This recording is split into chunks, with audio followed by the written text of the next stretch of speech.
Hello dear friends of Madrid Museum Tours. We are starting a new series, My Favorite Paintings in Madrid's Museums. Each week I will dedicate between 5 and 10 minutes to my favorite works of art of painting, to explain you what I like the most about it and why. We will talk about iconography, techniques, gossip, a little bit of everything. And above all, I hope we have a good time together.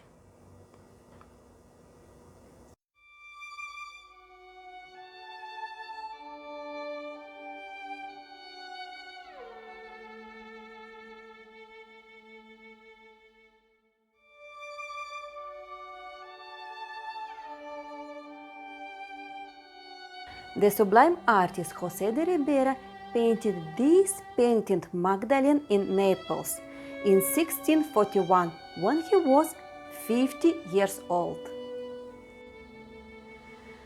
Let me tell you in advance, I will not talk much about religious significance of the painting. There are a lot of authoritative sources that explain very well the prominence of Mary Magdalene in the art of painting. What I will detail is why I like so much this idolized Penitent Magdalene exhibited in the Prado Museum. I am attracted to the sensual innocence of the young model who depicts Mary Magdalene. What a marvelous red mantle, also of difficult iconographic interpretation, passion, sacrifice, pain, lust. Of all the reds of some of RIBERA'S works, this is my favorite. As we get closer to the painting, the attraction inspired by this Magdalene increases. Her broad forehead, lush loose curly hair, huge teary eyes, elongated jawline, and slender neck form a captivating face. She has a timeless beauty. She could be a young girl of today. Her factions denote intelligence, also a somewhat obstinate and obsessive character.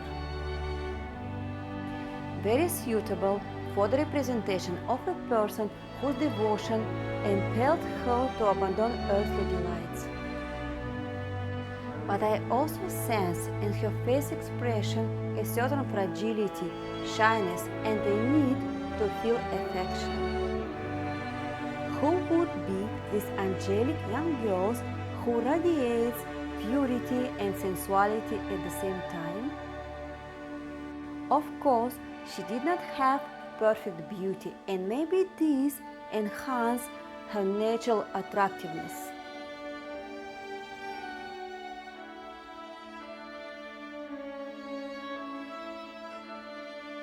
Her elongated nose has a slight kink at the level of the nostrils, not so bad if we compare it with awesome tears in her precious eyes.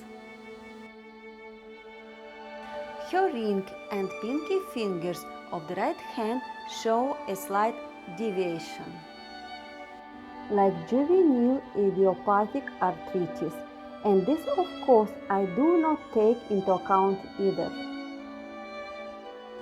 At the time the picture was painted, the natural expressiveness of the 17th Baroque predominated. The meticulous, cold perfection of Flemish Renaissance, for example, had gone out of fashion. In any case, the posture of praying hands, hiding the right thumb, shows some kind of mystical tension.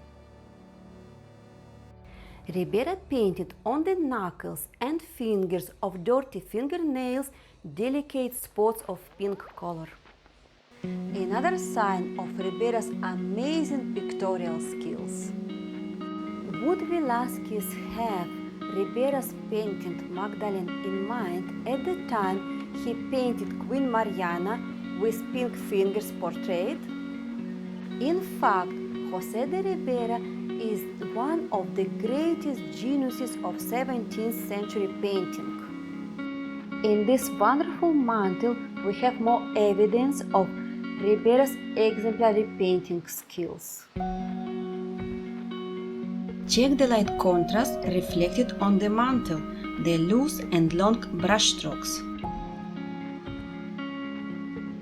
The stripes of different sizes and directions that produce masterful chromatic nuances.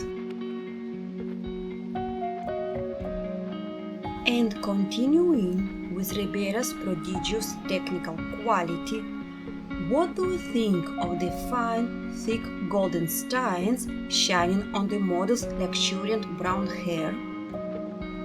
The iconography of the painting was of obligatory presence in Penitent Magdalene's representations. It brings us back to the Baroque's real time. This skull signified a warning against vanity. Together with the flowers and the violin, they are the most frequent symbols in 17th century vanitas paintings. The perfume with which Magdalene washed Christ's feet means her total devotion to the Savior. Enjoy, my friends, the reflections that Ribera's magical brush creates on the surface of the vessel. Art experts link Ribera as being influenced by Caravaggio's Tenebrism. Actually, Caravaggio inspired not only Ribera, but also Velázquez, Rubens, Latour, and Ribera's father-in-law, Bernardino Assolini, among many others.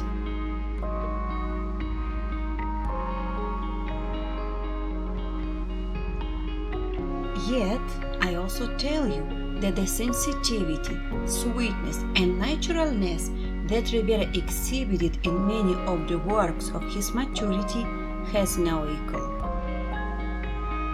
And faithful testimony of it is his Penitent Magdalene.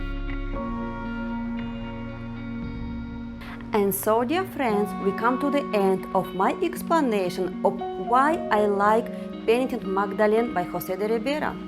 Until next time, bye bye!